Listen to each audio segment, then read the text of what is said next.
The Fruit Commission of Washington State, our largest cherry producer, can fund reviews cherry-picking studies on the anti-inflammatory effects of cherries in a petri dish and animal models, but what we need are human studies. For example, if you stuff the human equivalent of up to 1,000 cups of cherries down the throats of rats, it appears to have an anti-inflammatory effect, but we couldn't eat that many, and in fact, if we tried, it could end up badly. This is a case report of a poor guy who ate 500 cherries whole without spitting out the pits, which ended up fatally obstructing his colon.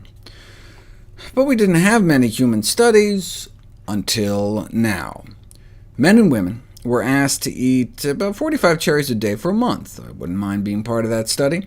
25% drop in C-reactive protein levels, as well as an inflammatory protein with an inelegant acronym, regulated on and activation normal, T-cell expressed and secreted.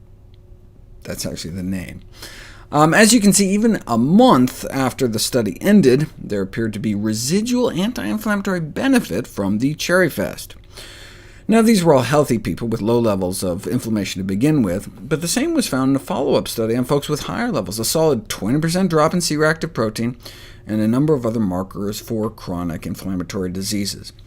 But how about trying out cherries on people who actually have a chronic inflammatory disease to see if they actually work? Well, back in 1950, in an obscure Texas medical journal, observations made by responsible physicians suggested that in a dozen patients with gout, eating half a pound of fresh or canned cherries helped prevent flares of gout, but it had never been seriously tested until now. Gout is an excruciatingly painful inflammatory arthritis caused by the crystallization of uric acid in our joints, affecting 8 million Americans. Such attacks cause tremendous pain, as famously captured in this caricature. Hundreds of gout sufferers studied, and cherry intake was associated with a 35% lower risk of gout attacks, with over half the risk gone at 3 servings, measured over a 2-day period, which comes out to be about 16 cherries a day. That's the kind of efficacy they saw with a low-purine diet. Uric acid is a breakdown product of purines. The same research group found that purine intake of animal origin increased the odds for recurrent gout attacks by nearly 5-fold. Heavy alcohol consumption isn't a good idea either.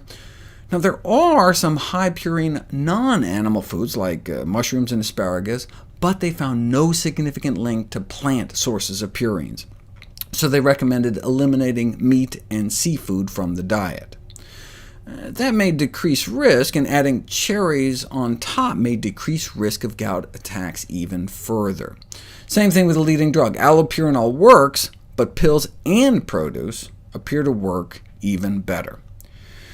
And dietary changes in cherries may be all many patients have, as doctors are hesitant to prescribe uric acid-lowering drugs like allopurinol due to rare but serious side effects, including the most feared of all drug side effects, Stevens-Johnson syndrome, which can detach our skin from our body.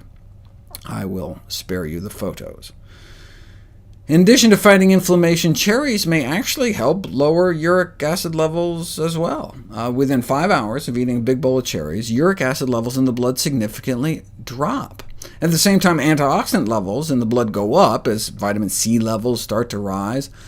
So is it just an antioxidant effect? Would other fruit work just as well? No. They tried grapes, strawberries, and kiwi fruit, and none significantly lowered uric acid levels, supporting a specific anti-gout effect of cherries. There are some new gout drugs out now, costing up to $2,000 per dose, and also carries a risk of toxicity that may be avoided by using non-pharmacological treatments or prevention in the first place. Given the potential harms and high costs, attention ought to be directed to dietary modification, reducing alcohol and meat intake, particularly sardines and organ meats, and hey, if life serves up a bowl of cherries, consumed on a regular basis, the risk of a recurrent gout attack may be meaningfully reduced.